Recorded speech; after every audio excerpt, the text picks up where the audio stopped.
Well, one big revelation during today's meeting is that it's unlikely for a new test to be ready to go by 2018. That's when the current law mandates that the new test be given to students around the state. So the General Assembly may need to go back to the drawing board and keep the Istep around a bit longer. If the standards call for students, the 23-person Istep panel gathering inside the House chambers Tuesday morning. Really in-depth performance. For its second to last meeting before the deadline to recommend a new test. If you're going to design an assessment from scratch, you're going to assume 2 to 3 years before you've got a fully developed assessment. The panel comprised of educators and lawmakers still trying to determine what kind of test is the right option. Probably easiest would be to create our own. Others are considering buying a test off the shelf, using something well known like the SAT or PARC.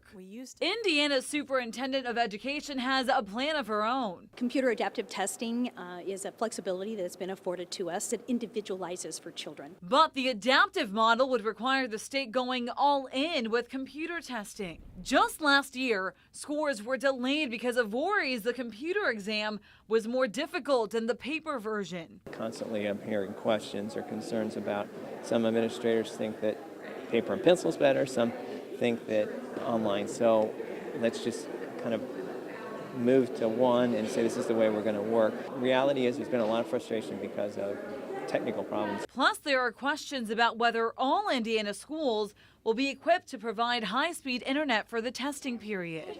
Superintendent Britt says she's already addressed that in her budget for next year. I feel very confident that we can do that at a reasonable cost to the state. Superintendent Glenda Ritz unveiled her own plan to replace the Istep today. She's calling it the on-track assessment. She says it cuts the time that it takes for the testing and also cuts costs.